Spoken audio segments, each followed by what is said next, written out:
I'm Dave Baker.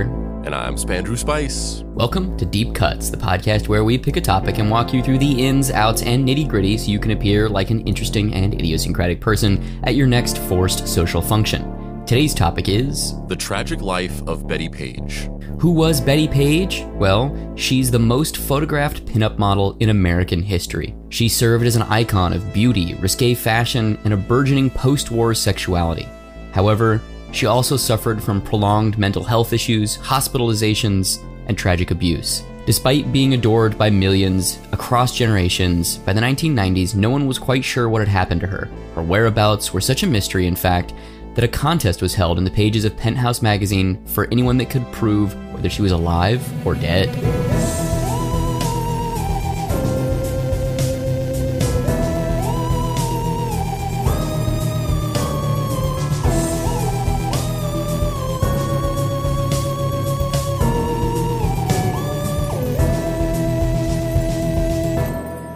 Act 1.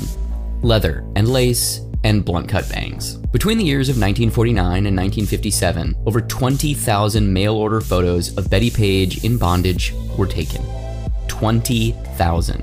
Just let that sink in for a second. But we'll get to that. We have to go back to the start. Childhood. Born on April 22nd, 1923 in Kingsport, Tennessee, Bettie May Page was the second of 6 children and didn't exactly have an idyllic childhood. Her father was a mechanic, and life during the Great Depression was, as the name would suggest, depressing. Her father had trouble paying bills, and when Bettie was 10, her parents divorced. This sent Bettie and her 2 sisters into an orphanage for just over a year. Her father was eventually able to regain custody of her, only to begin abusing her and molesting her as a young child. Despite this abhorrent behavior that was happening behind closed doors, Page excelled in school. She attended Nashville Hume Fogg High School and became homecoming queen. She even landed a scholarship to George Peabody College. She married her high school sweetheart, Billy Neal, and moved to San Francisco shortly after graduating. Page modeled on the side and took a job as a secretary in order to keep... Wait, you're gonna now you say I'm Dave Baker, right? That's the end of the episode, right? We just got like a full episode worth of fucked up shit. I can't go any further. This has to be the end.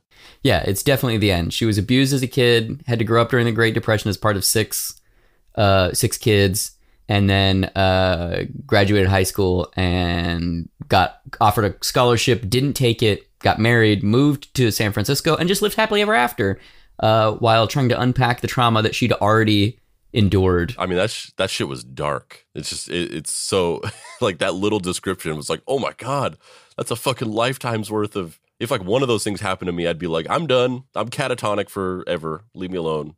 Like, and some of the things it's so, I mean, I know like life was generally more bleak and depressing, like the further back in time you go, the rougher things are. But just stuff like, oh, their parents got divorced, so they had to live in an orphanage. Like now it's like, my parents got divorced, so I had 2 Christmases. Like, like Jesus Christ, that's fucking bleak. Yeah.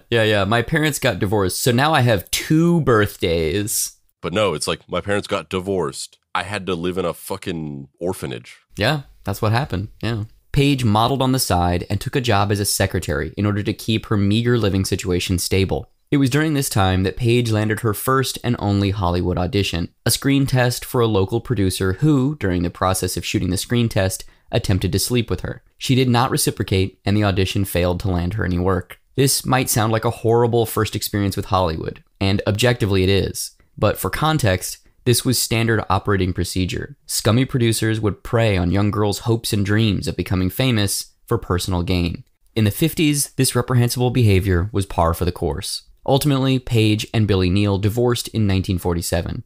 A year later, she moved to New York City and met a man named Jerry Tibbs. Tibbs would be someone who would change her life forever. A police officer by day and amateur photographer by night, Tibbs saw Page on Jones Beach in Long Island in 1949 and approached her. Have you ever thought about modeling? He said. This rather innocent question was only partially true. Tibbs was the proprietor of what in those times was called a nude camera club. Basically, amateur softcore porn. All right, so now we're going to watch this video, which is one of his little films that he would make. It's a silent film that's been posted on YouTube, so the clip has random music on it that's not the actual music that they made, obviously. So we see 3 women all in lingerie, and one of them is on a couch pretending to be resisting, while Bettie Page and another woman are tying her up, giving her a gag, and binding her arms and feet with a rope. Yeah, what do you think about this, Spandrew? I mean, I know that people are still into this kind of stuff now, obviously, but also just like the relative tameness of it is funny to me. That it's like, I mean, there's something dark behind the fact that all these women are just like doing this because they just want to like make it in, you know, that they're being kind of exploited. Like there's a darkness to the behind the scenes of it, but just the video itself, it's like so comedically tame. It's like women in just like very large underwear that's has more cover than a bikini, just kind of tying each other up and just kind of like being like, oh no. It's funny that just people in the 50s are just like this, like we're fucking starving for shit. Like this is all this turns me on because otherwise I ain't got much going on. Yeah, now Bettie Page is holding the woman's feet while the third woman is spanking her. But it's like not even real. It's like very like pantomimed. Yeah, it's not. She's not really getting hurt. There's not really any significant contact of hand meeting buttocks. But they're really going for it, man. They're just spanking, and it's really funny too because they're like, and dudes in the 1950s were just going full hog on this video.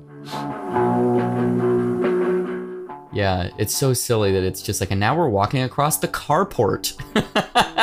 Oh no, I have to jump through the gravel to get into the trunk of this Studebaker. and yeah, there's also, I mean, I'm not trying to kink shame for people who are into bondage stuff at all, but there's all, it's like not even, it's not even, there's a little bit more to it than just bondage. It's like, this is like a kidnapping a woman scenario. There's something kind of dark about that.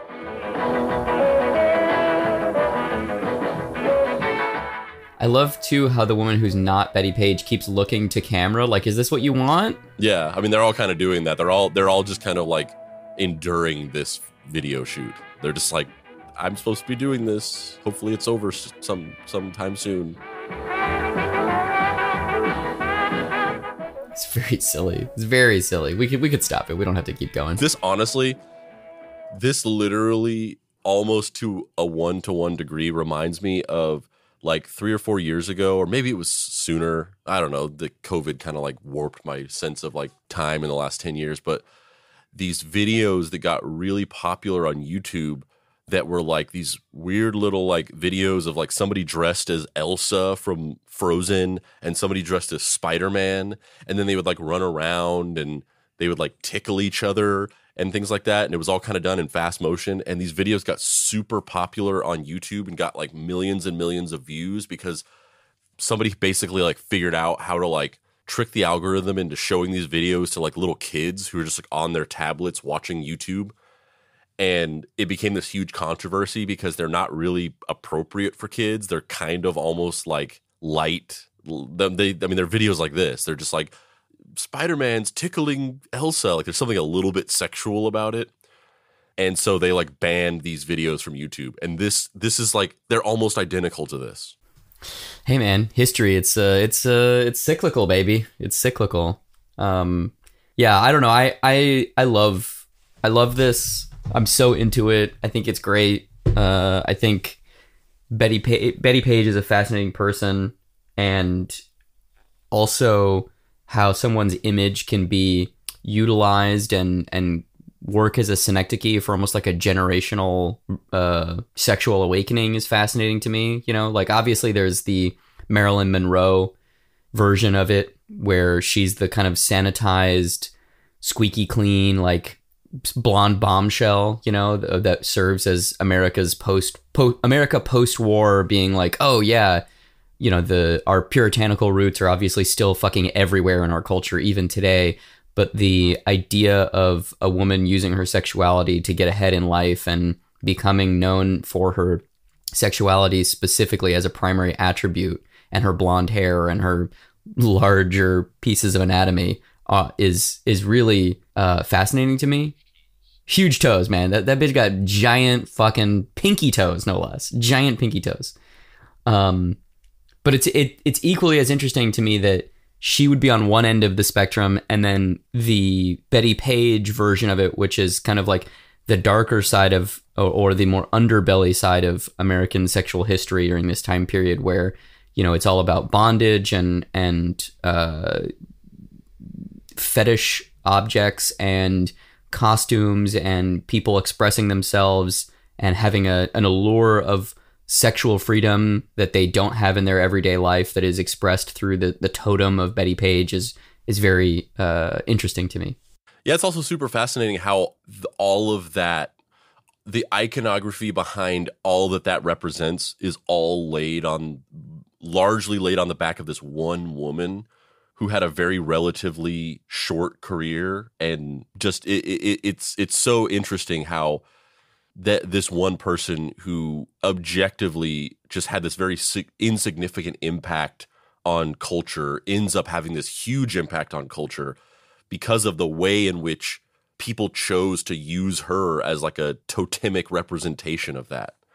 Like Marilyn Monroe, she actually really did like embody that in pop culture and was this huge sort of cultural figure, whereas Bettie Page at the time really wasn't. It was almost like it's like something being retroactively imbued with a lot of meaning that wasn't necessarily there before. Yeah, totally. And also the fact that it was like a literal secret, right? Like a lot of her photography was distributed through like illicit mail service, you know, companies, you know, where you'd be like, I'll send you a check for $5 and then I'll get 4 3x2 photos that I can jerk off to in my foxhole, you know, like because she was hugely popular with military types and all that kind of stuff during like the Korean War and everything. Page agreed to model for Tibbs, but was unsure at first. However, she was so photogenic and such a delightful on-camera presence that she made a name for herself almost overnight.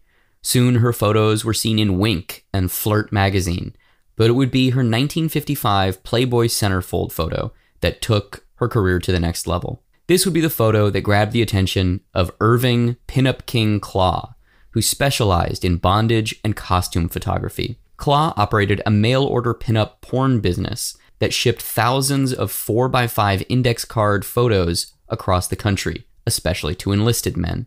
Can we just talk for a second about how amazing the name Irving Claw is? Right? Yeah.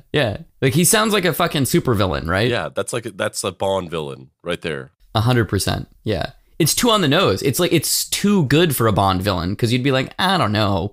Irving Claw? I don't know. And the thing is, like in the James Bond movie, he has the same job. Like the villain, like he's like by day he's this like pinup softcore porn kingpin, and then by night he's like trafficking women and running this underground like gambling ring or something. 100%. Yeah, it's called The World Cannot Come Enough. Yes.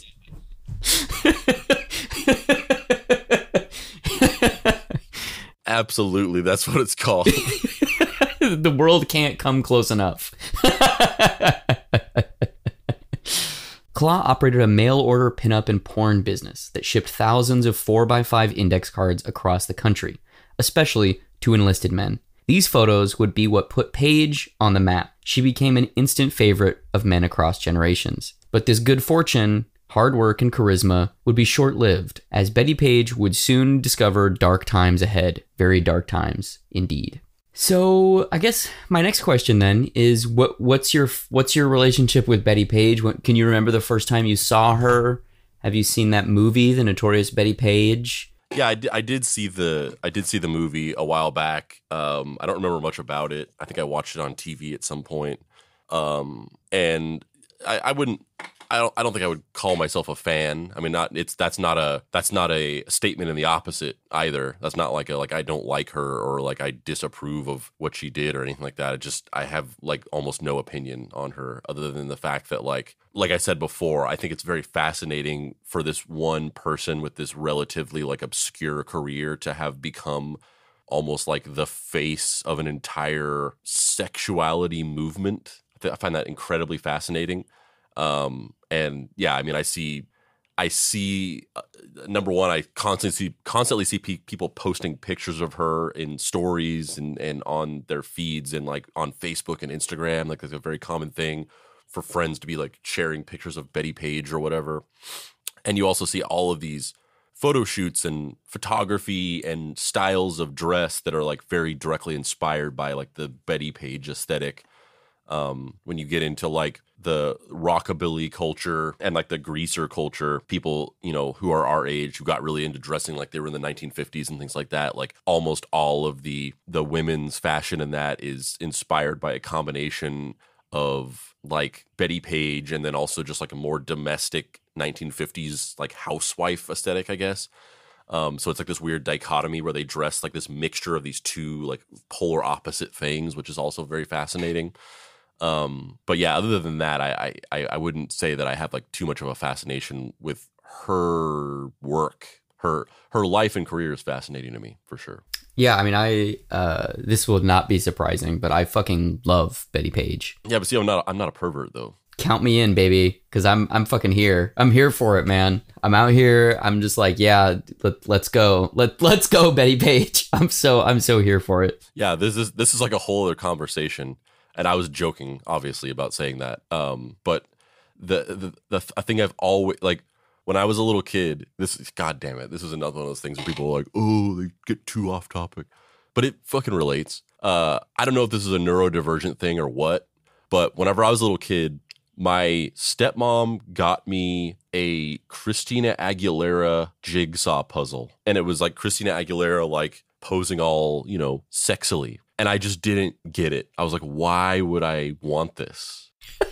Wait, how old? Yeah, no, wait, hold on. But before we move through the rest of the story, how old were you? I was like, I don't remember exactly, but I was somewhere around, like, I was in like 5th, 6th, 7th grade, something like that. And your stepmom was just like, hey, I know you're beating that meat, but at least do a puzzle beforehand. I mean, the idea of that was the motivation is hilarious, and I would choose to believe that is what she was trying to do. Like, at least challenge yourself intellectually before you jerk off. I fully accept that is the real story.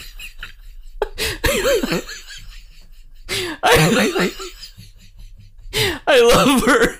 I love her coming home and she's like got the groceries. And she's like, oh yeah, you know, Andrew, I've got all these different little things. I got some celery. I got some ketchup, and I got a puzzle for you. I know you're spending a lot of time in the bathroom recently. I want you to just solve this puzzle before you go in there. Just spend a little longer in the bathroom. That's all I'm asking. Just challenge yourself mentally before you stroke it, okay? Like, just... I mean, maybe she was, like, trying to teach you how to, like treat women correctly or something, because aren't the lyrics to that song, like, I'm a genie in a bottle, baby, you gotta rub me the right way? She was like, you gotta learn how to rub it the right way. I mean, yes. Whatever the real story is, this is what I accept as canon. This is head canon. This is outside head canon. Whatever it needs to be. I love this so much. I didn't think you would fixate on that detail specifically, but then again, like, it was a thing that happened to me, so I don't think I think about it as weird as it probably sounds. It's great. It's great. I love it. I love it so much. But I think, I mean, aside from the fact that she was trying to create an obstacle course for my masturbation, I think that I think it was just like a thoughtless, like, oh, like, boys like hot girls. Here's like a hot girl thing for you to have. Like, I think that was like a thing. Like you get a picture, a poster of Britney Spears in your room or whatever. Like my cousin had like a poster of Britney Spears hanging in his room, even though he did not like the music of Britney Spears. And I was just like, I was like, why would I want this? I don't want a puzzle of Christina Aguilera. And the thing about that was, and still is to this day, is I don't understand why people have like crushes on celebrities. Like I don't get it. Like it doesn't, the concept of it doesn't make any sense to me. That when people are just like, oh, like Rihanna's my wife. I don't get it. I don't understand the psychological idea of like having like a crush or like a fascination, like a fixation on a stranger that you will never meet. But you don't understand the idea that like you would be attracted to the persona of someone even if you don't know them, or it's like, oh, Carrie Fisher is pretty and smart and she's Princess Leia and that's cool. Like that's not a thing. That doesn't make sense. No, like not in that way. Like I think people, like obviously like anybody else, I find certain celebrities to be like charismatic and oh, they seem like a nice person, or like, oh, that guy is really funny, or that woman is really smart, or whatever. Like I find people interesting in that way that I don't know, like strangers. But the idea of being like, oh, like and also like I can be attracted to people's physical bodies like that. That's. I know I've had to struggle with the tension from you. Yeah, exactly. Like seeing you through the screen it's hard to like. I understand the idea of seeing somebody through a screen and being disconnected by them through an ocean and still having an animalistic lust for them. Your mom, you go back and you look at that poster that your stepmom gave you, and it's not actually Christina Aguilera. It's just my face. And she's like, you're like, wait, yeah, oh wow, that makes so much more sense now that I wasn't attracted to this because it's not Christina Aguilera. Somehow it's Dave. It's just fucking Dave's face. As an adult. Yeah, as an adult, even though he couldn't have been an adult in 1994 or whatever the fuck. But the idea of and I'm not saying that it's wrong or bad or like it's just something that I have never related to. But the idea of being like, I love Bettie Page. Because when people are sharing those photos of her, they're not just being like, oh, this lady's fucking hot. Like that's not what they're doing. They're sharing it as this like holistic representation of like a fascination with this person that is like a combination of attractiveness, like a sexual fascination, as well as a fascination with like the attraction of the persona surrounding her, like you were just saying. And that, like, that doesn't happen for me. Like, I just don't have that. I've never had like a celebrity crush or whatever. So I just don't think I engage in that type of thing that people do with Bettie Page as most other people do. Yeah. I mean, that makes sense. I understand where you're coming from. I mean, yes, I understand where you're coming from. But also it's like you're saying, like, it's interesting that Bettie Page, I mean, is a cultural icon, especially in nerd circles. Like, I feel like now she's more mainstream, but, when you and I were youngsters, we were kind of, at least I had like a front row seat to a lot of the like Bettie Page explosion stuff, because so much of it kind of bubbled up through 90s and late 80s comics conventions. There were a lot of people selling prints of her, a lot of artists doing drawings or recreations of the photos. Specifically, one artist that we'll get to later is like commonly known to be the person who like single-handedly reinvigorated her career, almost 50 years after she had stopped being a person in the public light as much as she ever was, Yeah, I mean, yeah, me too, definitely. Like, whenever I was in high school, like people, women and men, or girls and boys, I guess, were obsessed with Bettie Page. Like, not everybody, but like the Stone Table people, they were like obsessed with Bettie Page. Yeah, yeah. And like you're saying, horror punk, rockabilly, the kind of 50s throwback Greaser Kids, like all those people, she's like one of the primary influences in that kind of sphere of fashion and underground culture, And tragically, things are about to get a whole lot darker for her. So we'll hear about that after the break.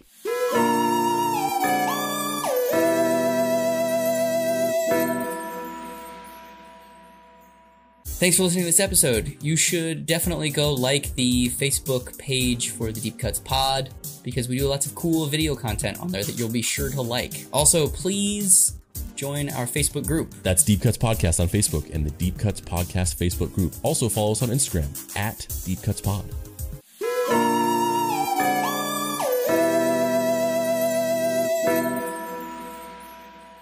Act 2. It all comes crumbling down. One of the men who took interest in Bettie Page's claw photos was Estes Kefauver, a Southern Democrat back when that was a thing. Kefauver wanted to make some noise politically, planning a presidential run. So, in 1953, he opened a congressional hearing into juvenile delinquency. Fellow comics fans will know this as the Wortham and Bill Gaines hearings that destroyed the comic book industry. But he also called Claw to testify. And guess who else got maybe called to testify? There's differing opinions on whether what happened when. Bettie Page, queen of the pinups. Eric Stanton, comic book artist, smut peddler, and former Steve Ditko roommate, remembers, "It was the only time I ever saw Bettie upset. She was horrified at the prospect of having to testify against her friends." Thankfully, ultimately, Page was not forced to testify. However, the committee did blame her for a teenager's suicide. Clarence Grimm testified that his dead son Kenneth was found hanging by his knees and neck. The committee's special counsel, Vincent Gauguin, led him to confirm that the position was inspired by one of Claw's BDSM photos of Bettie Page. So before we run through the rest of this, I just want to drill down into this a second. The same congressional hearings, the Kefauver hearings from 1953 to 55, the ones that destroyed the comic book industry, also brought forth Irving Claw and used multiple photos of Bettie Page as key examples of how their work was negatively influencing the youth. And then later, 50 years later, the comic book industry, having been somewhat starting to be rehabilitated in a commercial sense, is directly responsible for Bettie Page resurgence in cultural prominence. That is fucking weird. Indeed. I mean, yeah. It's also, I don't even think I knew that aspect of it, that the Wortham trials or just that whole thing. There was also this other stuff going on where they were like, it wasn't just focused specifically on comics. It was like they were trying to like interrogate like the breadth of like youth culture and accuse all these different things of corrupting the youth. I didn't know that either, because I obviously am always exposed to the comics side of it. And when I was doing the research for this and found out that they like straight up were, gonna maybe subpoena Bettie Page / maybe they did and she got out of it. There's different reports, but like that's fucking insane to me. It's so weird. I never had heard about that before this, which is fascinating. Yeah, and it also just makes it even more like evident that it's all bullshit, because it's like, it wasn't just like, there was this one specific thing that we thought was very important and we were sort of like focusing on this. They were just grabbing anything that could like fucking comics or like these pictures of these girls. Like they were trying to like get any foothold into basically banning like counterculture. By the end of the hearings, Irving Claw's business was in shambles and Bettie Page was leaving town for a new life. She moved to Florida, where she was born again and joined a Baptist church on New Year's Eve, 1957. She was recently remarried, but then divorced quickly after, and would not remarry again until 1967. Her third spouse, Harry Lear, was confronted with the worst of Page's mental health problems. She would lash out in bursts of uncontrollable anger. She ran through a Boca Raton ministry retreat with a .22 caliber pistol in January of 1972. Okay, but also like that's very scary and concerning, but also that's a Panic at the Disco lyric.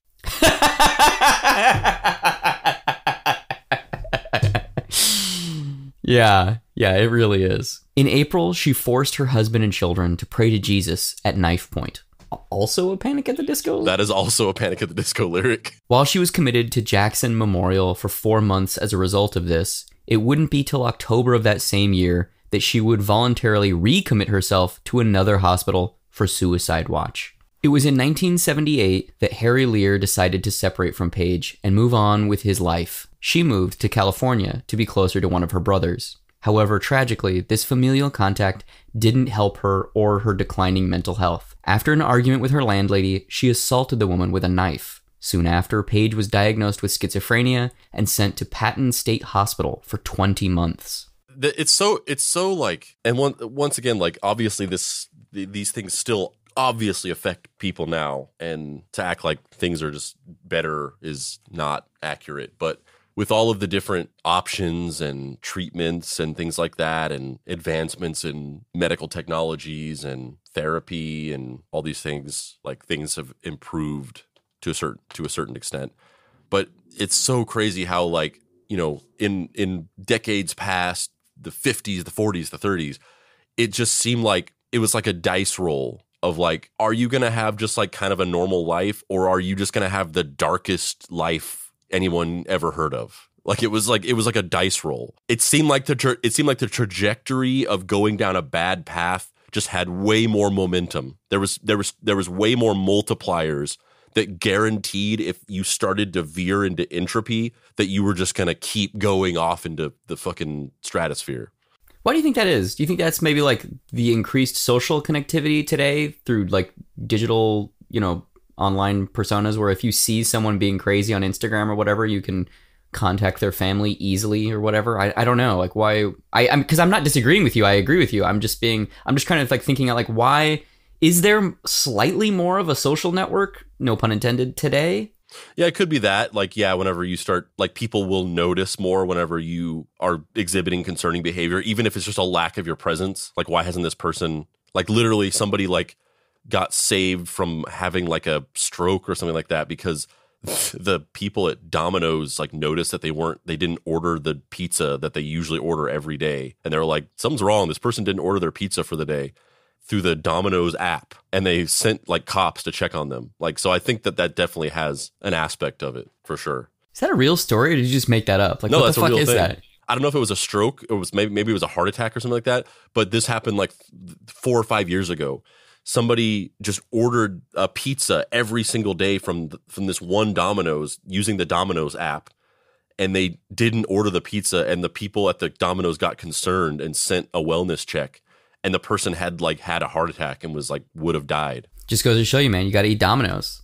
They should have done their whole, like, corporate, you know, messaging campaign off that. Domino's, we protect people. Yeah, in order to stay alive and stay healthy, you have to eat a Domino's pizza every single day. A Domino's a day keeps the doctor away, or not a Domino's a day will get you to a doctor. Yep. Yep. This bit is done. This bit is done. It's a hell of a yes and. Yep. Well, that's the alternate improv I learned. What we learned was yep. It would be the next mental break that would be the worst for Bettie Page, though. The details of this attack vary from witness to witness, but some have claimed that Page stabbed another one of her landladies repeatedly, and some claim that the altercation escalated to the degree where Page cut off multiple fingers from the poor woman. The case was taken to court, and Bettie Page was found innocent by reason of insanity and sentenced to 10 years in a California hospital. When she was released in 1992, Bettie Page discovered that she was now an icon to a new generation. Why? Simple. Dave Stevens. That's right. The Rocketeer creator and film industry illustrator had been generating artwork based on old photos of her and putting her in the Rocketeer comics as Cliff Secord girlfriend. And an entire new generation of fans had fallen in love with her while she was away. She was undeniably one of America's most popular pinups. Bettie Page only worked as a model for 7 years, but amazingly, in just that short period of time, she appeared in more magazines than Marilyn Monroe and Cindy Crawford combined. During the 50s, Bettie's picture was everywhere, on hundreds of books and magazine covers, monthly calendars, and even playing cards. No doubt about Yeah, we can jump to there now. a cone-shaped bra to tweak the conservative mindset of the 1950s. They keep saying that I'm some sort of sexual innovator. I never thought of any of my poses as being sexual in any way. I never had anything like that in my mind when I was posing. Unfortunately, as one of the most admired pinups of her day, Bettie's love life was far from perfect. Her 3 attempts at marriage failed, and she even turned down an offer from Howard Hughes to meet with him. Popular Bettie Page was one lonely model. Do you know when you start getting any name as a model, they shy away from you. They're afraid of you. I had fewer offers to go out in New York and in Miami than I ever did before I started modeling, or since even. For 7 years, Betty continued to model, but eventually her priorities changed. She wanted something different out of life, something the modeling business couldn't supply. So in December 1957, at the height of her career, Bettie Page packed her bags and left New York City. Just after 7 years, you were all over all these magazine covers. Why did you quit? I thought I was getting too old. I was 34 years old. Not many pinup models were as old as I was. And I was almost 27 when I started modeling. And I thought there were too many pictures of me around. I thought the photographers wouldn't want to use me anymore. And I just sort of got tired of it. But even though Betty had dropped out of sight, her legacy of photos stayed in circulation over the years, gaining new fans. Numerous magazine and newspaper articles fueled interest. I just thought I was getting too old. I was basically geriatric. I was 1 foot in the grave. I was 34 years old. Yeah, it had nothing to do with the Kefauver hearings and me being scared I was going to be blamed for corrupting the youth and potentially sentenced to jail. Had nothing to do with that. I was just maybe getting a little old, maybe. This interview is just totally retconning history. Like the thing that we covered of like she basically like fled in after this horribly traumatic experience of like almost having to like rat on all of her friends, and she was just like fucking done with the industry. And then it's like she just decided to pack her bags and move out of New York City. Her work and her whereabouts. But it took a comic book called The Rocketeer that featured Betty to officially bring her back as a bona fide pop culture icon. I gotta tell you, it's absolutely amazing just how popular Bettie Page is after all this time. I mean, it's been nearly 40 years since the last pinup photo was shot of Betty, and today, check this out. There's Bettie Page calendars, there's newsletters, there's trading cards. You like comic books? There's even a Bettie Page comic book. Let's face it, after all these years, everybody still loves Betty. She's the third most popular pinup of all time, right behind Marilyn Monroe and Jane Mansfield. And in many cases, she pushes Jane for second place. Bettie Page is the last great icon of the 1950s. Like James Dean and Marilyn Monroe, she brought something modern to the era.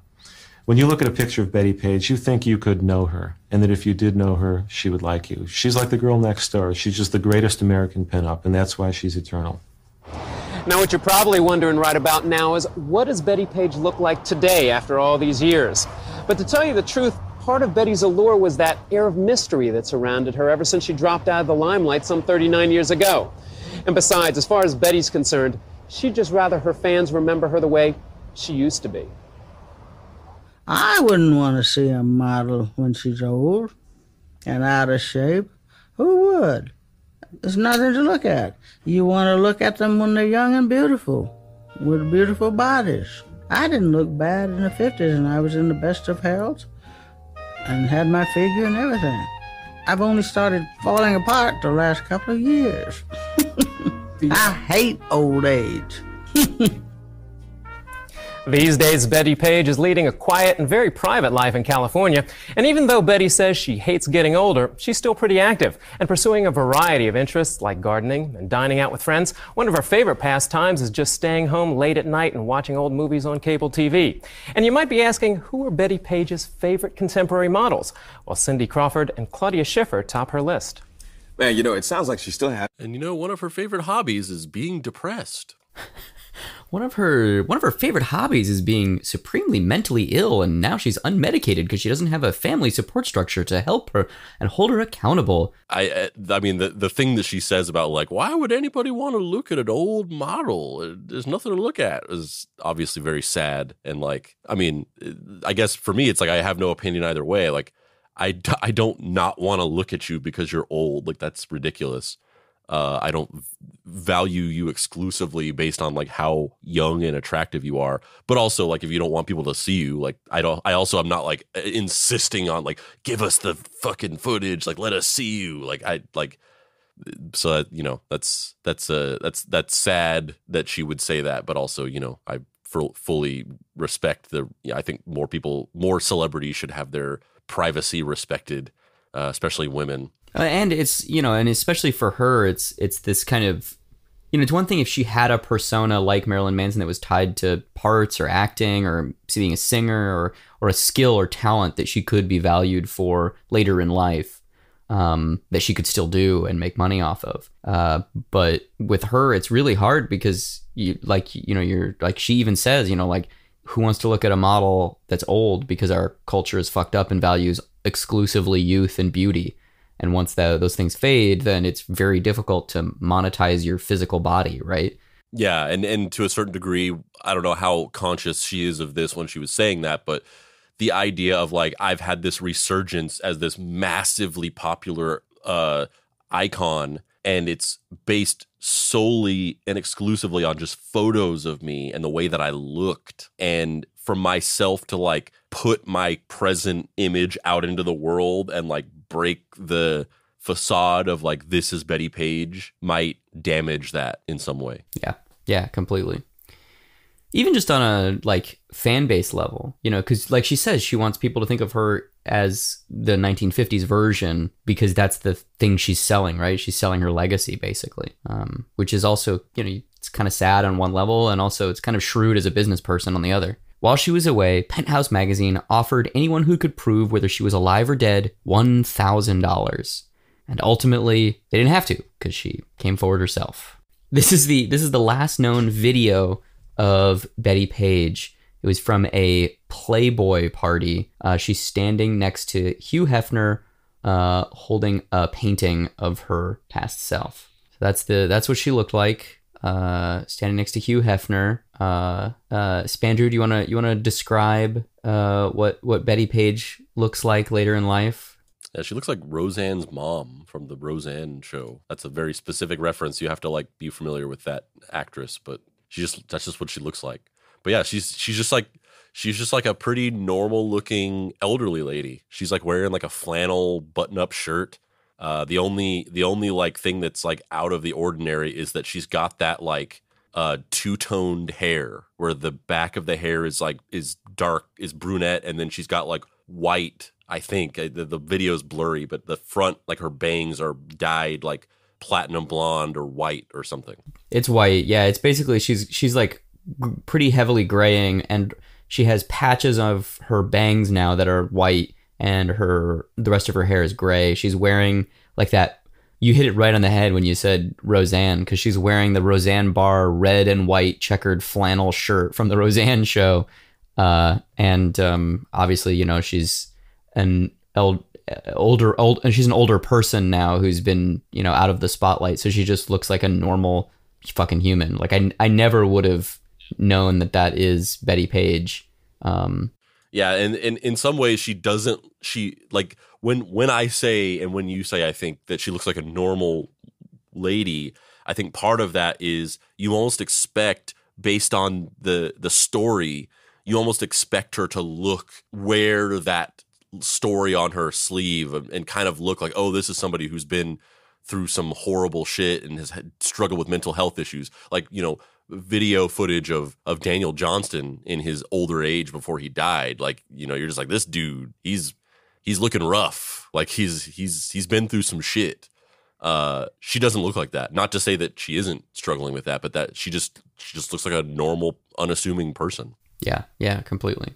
Bettie Page was so taken aback by this new fame that she initially befriended Dave Stevens and eventually asked him for royalties on the Bettie Page artwork that he had generated. The way that's worded is funny. It makes it seem like she like honeypotted him. Like, let's be friends. Oh, great. Yeah, we're great friends. We've been hanging out. You're my friend, right, Dave? Yeah, of course. Well, there's something I want to talk about, but also like perfectly understandable. Like that's my thought is like she had this huge resurgence in popularity because some guy just like basically stole her likeness while she was in a mental health facility. Like that's kind of fucked up in a way. Yeah, and they ended up working out a deal where she got a percentage of the artwork sales, and frankly, then I think they had a good relationship for a number of years, and then I think they had a falling out because her mental health issues kind of got in the way, and either she asked for more royalties or she was asking him to do things that weren't a reality, or she just got angry at him because I think especially later in life, she just had a lot of anger issues stemming from either the schizophrenia, or I've also read a couple places that she might be bipolar, or, she has mental health issues that I think are not unrelated to the fact that she was abused as a child. Yeah, for sure. Of course. I mean, like I said before, that first paragraph of this was like the density of darkness in that paragraph was off the charts. Yeah, completely. It would be after living on Social Security benefits and royalties that Page died of a heart attack December 11th, 2008. She got to miss the housing crash. Got to see the silver lining of these things. She's on the deathbed and she's like, at least I won't have to deal with the housing crash. Yeah, just didn't have to watch just the Iraq Forever War play out on the national stage. I was an A and A plus student all 3 years. So you must be pretty smart. No, I was very active in extracurricular activities. I was ROTC sponsor for all 3 high schools in Nashville. I was co-editor of our weekly newspaper, The Foghorn. I was co-editor of The Echo, our annual. I was program chairman of the Dramatic Club, and I was in plays all the time. And I was a member of the college club and the French club. I got around in high school. Now, the Echo, was that the paper or was that the yearbook? The Echo was the yearbook. Now, did you ever enter any beauty contests in Nashville? One time, when Rita Hayworth came to Nashville in CoverGirl, the movie she starred in, they had a contest for the Nashville CoverGirl, and they were doing it all over the country in various large cities. And I entered a headshot and a full-length shot, and I was second. A girl who was going to a student at Vanderbilt University won it, but I placed second, and I was very pleased about it. I got $50 for being second. She got $100 for winning it. Now, you and your sister, or one of your sisters, I think you used to play, I read you play program, or you would do modeling. Can you tell me about that? When I was 11 years old, my mother couldn't, at that time, get work, and she couldn't take care of all 6 of us children, so my 2 sisters and I were put in a Protestant orphanage for a year. And we started playing program. It was my idea. A bunch of girls would sit around in a circle, and one would stand up in the center and point to various ones in the circle and tell them to perform, either to sing or dance or act out some scene or something like that. And I was always asked to do the hula. I was very good at doing the hula when I was 11 years old, so they thought. I don't know what I was doing. I was just wiggling from side to side. And I learned to pose from movie star pictures in magazines and newspapers. There was a brown section in the Sunday paper, the Nashville Tennessean, and they always had movie star pictures in that. I just had to point out, this has nothing to do with the episode, but we're watching this interview on YouTube, and this is a comment from this YouTube video from a user named Chrisen Bangs. This was very helpful for my research. I'm writing a book about my cat, Miss Bangs. In it, she learns who she was in a past life. I'm basing her human character on Bettie Page and Audrey Hepburn. God, that's fucking stupid. Yeah, but no, I mean, I think it's just interesting to hear, some of those biographical things in Bettie Page's own words. My final thoughts are, man, is it fucked up what that woman had to deal with.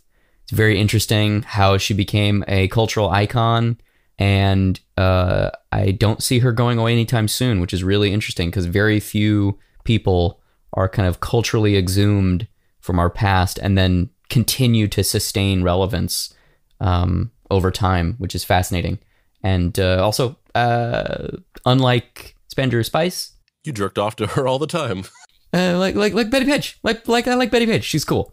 Spandrew, what are your closing thoughts? Yeah, it's like the it's like Schrodinger's bleakness, because one interesting aspect of it that I thought of just now is, in a way, and, let me qualify this, that this isn't to excuse anything that happened to her, obviously, but in a way, this is actually kind of the way that her career resurgence happened is almost like the platonic ideal of something that we've talked about frequently, which is this idea of suffering in obscurity and toiling away in poverty and lack of recognition for your entire life, and then dying, and then your work becoming massively culturally important, and you as an artist, as a thinker, as a philosopher, whatever,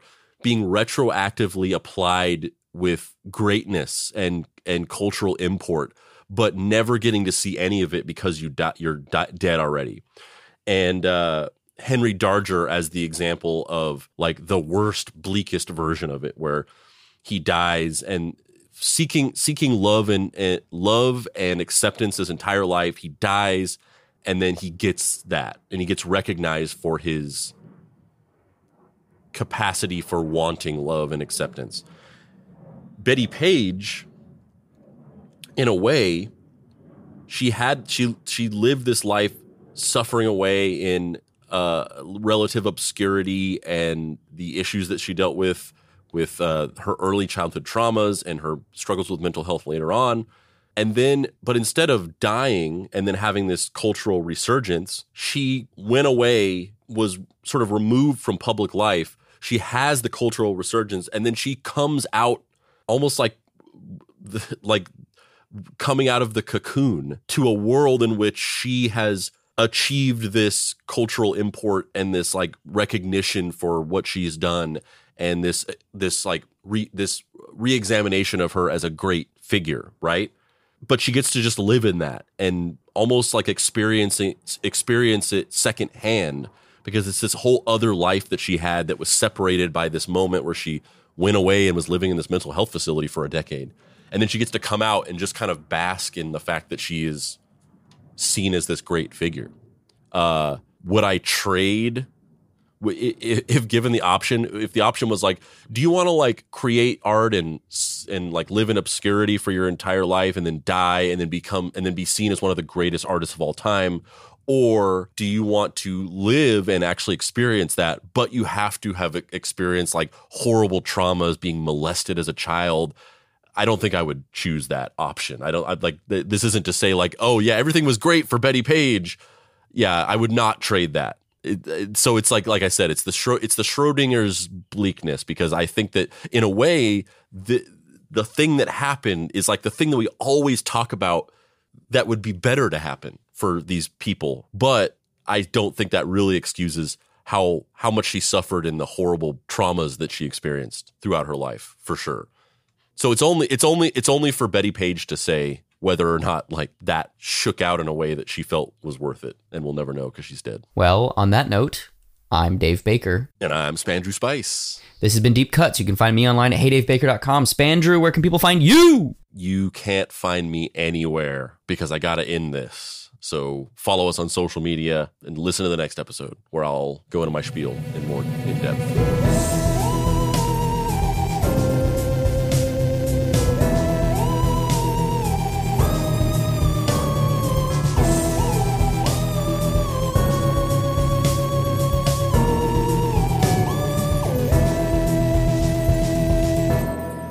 Deep Cuts is a production by Boy Genius Media. If you'd like to find this show and others like it, please visit boygeniusmedia.com or deepcutspod.com. If you want to join in on post-episode discussions, please join the Deep Cuts Podcast Facebook group. Finally, subscribe to our YouTube channel for additional video content.